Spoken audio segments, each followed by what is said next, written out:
Okay, attorney, sige, yung ating topic for today, how the court distributes assets and income on divorce. Ito, sige attorney, take it away.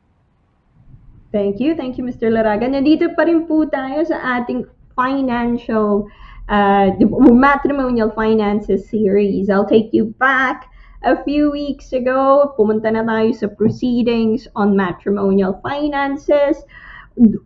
Dumaan din tayo sa matrimonial and non-matrimonial property, which is quite pertinent dun sa question kanina ng ating kababayan about dun sa pwede niya bang angkinin o sabihin na kanya yung binigay sa kanya, whether it will be a non-matrimonial property. So that's one thing as well na dinaanan natin. Last week, dumaan tayo, or a few weeks ago, dumaan tayo kung saan mo hahanapin yung mga disclosures na to, kasi parati kong sinasabi, naku, kailangan andyan yung impormasyon, andyan yung mga dokumento so we can give you full advice sa inyong matter.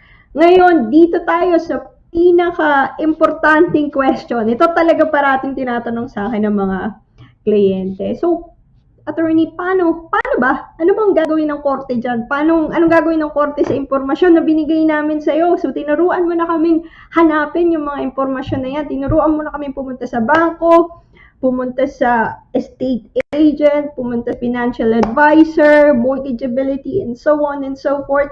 Once we have that, anong gagawin natin? Paano natin i-analyze yung mga figures na yun? Anong gagawin ng korte? How are they going to divide those assets? So, as we said, the court's approach first is to calculate ano yung matrimonial pot. So, kukunin ko dito ang aking mahiwagang whiteboard na naman. Nag-prepare tayo dito. Nag-drawing na naman tayo. So, ayan ang matrimonial pot natin. Spoiler alert, andyan yung sagot. Ano muna natin? Pwede ba yan? Ayun! Ayan. So, yan ang matrimonial pot. As you can see there, matrimonial pot. Talagang hugis bilog. And it's not hindi lang yan invento ko. Yung matrimonial pot is a common jargon dito sa family law. So, if you're looking to do family law, kung ikaw ay isang law student, you're gonna hear that a lot. Matrimonial pot. And just like cooking, dahil mahilig tayo magluto, ano ang sangkap ng matrimonial pot? Ano yung ilalagay natin dyan? Kailangan yung value ng bahay. Ano ba yan? Yung pera, savings. Ayun yung watch, yung kanina. Yun yung expensive watch. Whether yun ba yung Patek mo o yung Omega mo. Peso overseas assets as well, that's the symbol for that. Your business valuation, credit card, loans, income, car, that's supposed to be a car. Hindi po ako artist, so pasensya na po. Pension valuation. So, you have, just like yung ginawa natin, the court would also need a picture, a complete picture, kung ano yung asset nyo bago sila pumunta sa distribution na process. When they look at that pot, they have to look at the Section 25 factors. So how will be answered by a particular law, and it's very specific, and it's one piece of legislation. Kung family lawyer ka, you will hear over and over again. If you're a law student, family law student, you will hear this over and over again. And we call this the Section 25 factors. So kung ikaw ay isang kliyente or ng abogado, you hear this as Section 25 factors. So when the court looks at your case, you look at your matrimonial pot, titingnan niya yan with the lenses of Section 25 factors of the Matrimonial Causes Act 1973. Andyan yung checklist, kaya may square yan, because that's meant to be a checklist. Ang unang consideration, and it's meant to be number one. Hindi lang coincidence na nilagay ko sa una yung children, but actually that is the first consideration of the court. So when they look at how they would distribute your asset, they would have to pass by, Kailangan sila dumaan sa checklist na to. Titingnan, ano ba yung welfare ng bata? Sino yung mag-aalaga ng bata? Kanino titira yung mga bata? Who needs to look after the kids? Asan yung expenses? Saan manggagaling yung expenses nila? Normally, that depends kung sino yung nag-aalaga sa kanila, main carer. If it's shared, it still needs to be taken into account. You know, how are they going to split the finances? And as I've said, main bit is kung saan sila titira. Next is capital. So what's the capital? Hindi masyado klaro yan. Dalawang element yung capital. N for now, current capital, and RF, should be RF, reasonable and foreseeable, reasonably foreseeable future. So ano yung likely mangyayari in the future? So kung capital mo, halimbawa, talagang magkakaroon ka ng inheritance and namatay na yung magulang mo, but andun na sa probate na process at talagang ibibigay na lang sa'yo yung inheritance, then that can be reasonably foreseeable. However, kung in good health pa yung parents, in good health pa yung matatanda, then that's not reasonably foreseeable. Also, income. So, income mo, ano ngayon and ano in the future. So, one of the issues na common na nangyayari sa mga dual income family is one party may likely have to sacrifice a little bit sa career nila. So, they would tend to do less hours for a few years hanggang tumanda na hanggang medyo mag-high school o medyo independent na yung mga bata. And the argument normally is, ay nako, we're expecting in the reasonable future na you'll go to full-time employment. So that's one thing na tinatanong. Yung isang partido ba, magpo-full-time yan pag malaki na yung bata? Kung okay ngayon, hindi ganun kataas yung income, but maybe in the future, would that be higher? The same with the other person. Sometimes naman yung mga bonuses, parating na pag-uusapan yan.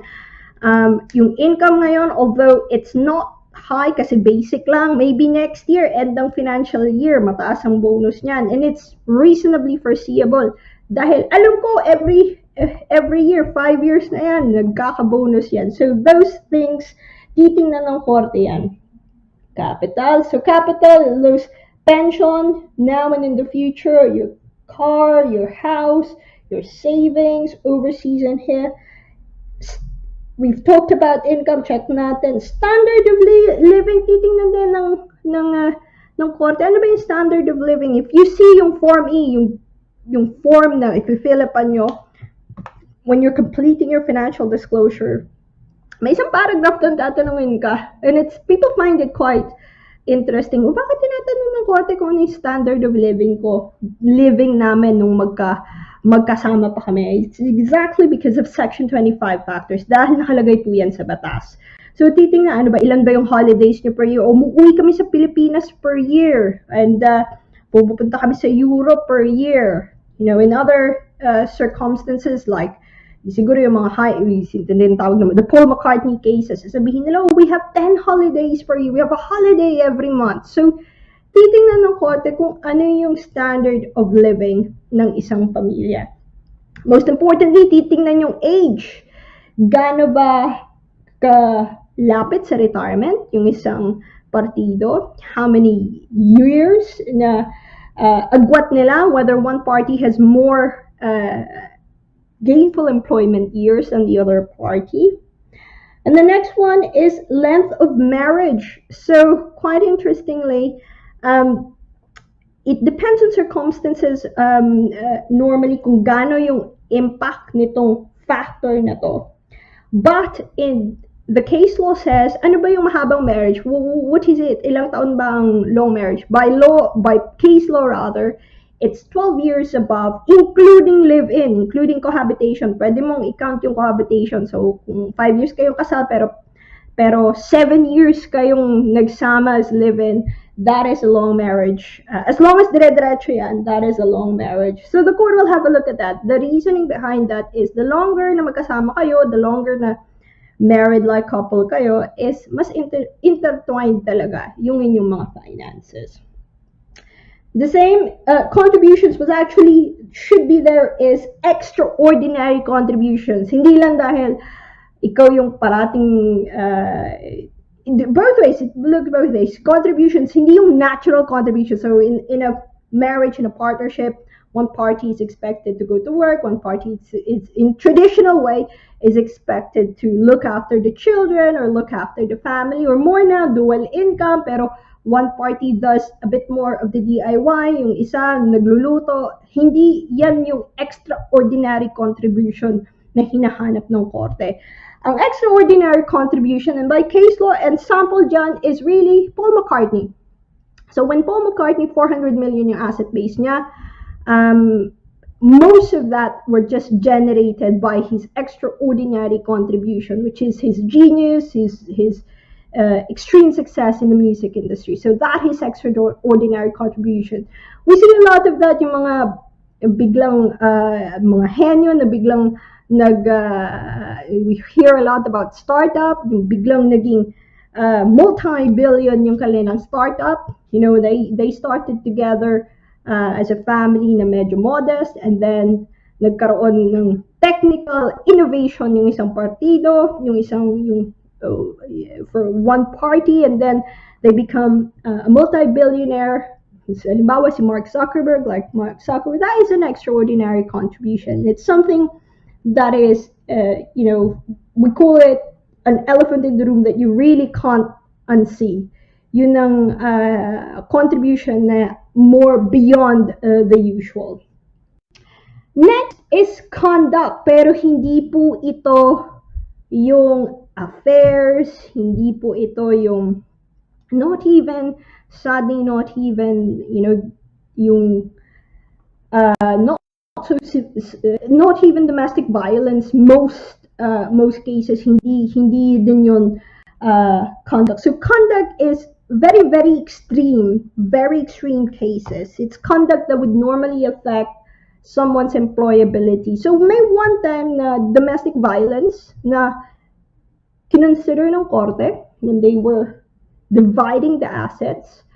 The reasoning behind that is yung domestic violence is so severe that it caused PTSD, and that PTSD caused the wife issues with getting employment. So, hindi siya she can't hold a job. She can't, she's finding it emotionally difficult to stay in a career, and it was all proven in a psychiatric assessment. It was all proven by evidence. So that's one of those cases. But in really general cases na nakikita namin day in day out, it's very rare. And it was a comment by a judge in one of my cases when I was doing the advocacy, and he asked me, Ms. Quinto, are you doing a conduct case? Winarningan ako. You know how extremely rare ang conduct case. I think it was in that particular case, I was saying a bit of fraud, pero hindi naman ganun. Parang nagsinungaling yung partido before, not during the case, but before. But we can't quite pin it out. Wala namang criminal na conviction, and we were just making that submission to the court na medyo naughty yung kabila. And we try to frame it in a half conduct case ang tawag dyan. So, kini-criticize namin yung conduct ng kabila. And we were given a warning by the court na binigyan kami ng reminder na napaka-rare ng conduct consideration dito sa UK. That's the reason ito ay isang myth buster sa ating mga Filipino community. Affair is not conduct issue here. Hindi po kasama ang bigamy or affair or cheating sa pag-divide, distribute ng korte ng asset and income on divorce. So it wouldn't have any impact here. The fact na hindi siya not so nice person, unless you could prove na naapektuhan on a severe level ang ability mo to employability mo, ang ability to maintain a career, then it would be very difficult to still use domestic violence in there. Very, very difficult. Nakakalungkot, some people would say, well, that's a bit unfair, but that is the law. That is Section 25 factors, according to the Matrimonial Causes Act 1973. You remembered earlier na may sinabi ako, meron kaming ginagamit na parang, we call it the kitchen sink provision. So jargon buster tayo. So when you're a law student, if you are a law student or if you're a young lawyer and you're training, you will hear this a lot. And it's quite interesting that dito. It's quite interesting. Ano ba yung kitchen sink provision? Kitchen sink, kasi andun lahat nakalagay sa kitchen sink, diba? So, doon namin nilalagay lahat ng gusto naming ilagay na argumento. We use this particular factor para ilusot ang gusto naming ilusot. And that's the factor called any other circumstances of the case. So the court is allowed to use that. Now, how much weight the court would put into this would put into each particular factors will depend on the circumstance. So, syempre, mabigat. So, may weighting yan. Siguro mataas yung weighting ng children. Big weight. Weight as in malakas na konsiderasyon. Malakas na konsiderasyon sa capital, malakas na konsiderasyon sa income, standard of living, and so on and so forth. But maybe dun sa ilulusot ko lang na argumento, maybe the court will consider it, but will give it a little weight or not so much weight. So yun ang thought process ng korte. They'll look at they will look at your assets and income. They will look at the matrimonial pot. They will calculate how much, gaano ba kalaki yung pot na yan, ano ba yung nakalagay dyan, ano ba yung figures na to. And we're trying to draw a line, we're trying to distribute or divide, kanino mapupunta yan. They will use this. So yun ang visual tayo, diba? They will use this checklist. Pero hindi yan equal lahat, hindi yan na, ito lang, kailangan kong bigyan ng equal na weight lahat. It depends on the judge. We call it judicial discretion. It depends on the case. And that's the reason why I always say to you, kahit na gumagawa tayo ng ganito, meron tayong mga visual aid, and it seems, we try to make it as user-friendly as possible. Iba pa rin ang advice na maibibigay kung alam ng abogado yung particular circumstance mo. Dahil as what I've shown, judges will attach different weight. Kung sa tingin niya mahalagang konsiderasyon yung apat na to, but not so much yung contribution kasi hindi naman extraordinary. Wala ka namang conduct na pasok sa talagang kino-consider ng korte. Although long ang marriage, they'll probably say, well, or medium marriage, let's say medium or short marriage, they'll probably say, well, hindi ganun ka lakas o kabigat ang weight na ibibigay ko dyan. So, yan ay makikita mo lang kung alam mo yung kwento ng dalawang partido, alam mo yung kwento ng pamilya na yan, alam mo kung anong nangyayari sa pamilya na yan. And that's the reason why we like to give this information para pag tayo ay magkakaroon ng preliminary consultation, ready ka na sa informasyon na ibibigay nyo sa amin. Ready na yung inyong matrimonial pot. So, pwede kang gumawa din. Gawa ka din ng iyong drawing. Hanapin mo din yung mga figures for those. And maybe, tingnan mo din kung gusto mong testingan lang, isipin ko yung mga dahil tatanungin yan ni Attorney Dana. So, whilst you're doing it, yung practical tip. Tatanungin ko yan, ilan anak nyo, ano edad, ano yung capital nyo, ano yung income, ano standard of living, what's your age, what's your date of birth. Minsan nagugulan ng tayo, bakit gusto nyo malaman yung date of birth ko? How long are you married? Any extraordinary contribution? May conduct issue ba tayo? And any particular circumstance of the case that you'd like to tell me. So, the moral of the lesson is if you want to make the most out of your preliminary consultation, whether sa akin or any lawyer, it would be really helpful na you look at it from that point of view. Prepared na yung notes mo. prepared now when they ask those questions. You can give those answers, and that's also useful when you're completing the Form A. So this is really in a hopefully a useful summary how the court distributes assets and income on divorce. The summary of it is that they use a factor checklist, may section 25 factors sila, but they also use their judicial discretion on their judgment, their call, their judgment scale on balancing those factors and attaching weight on those factors so that they can arrive at a fair outcome. Bearing in mind, as we always say, reasonable needs, bearing in mind this guiding principle, sharing, needs, and compensation. But those three guiding principles are topics for another day, and we're going to probably stop here and give it back to Mr. Laragan.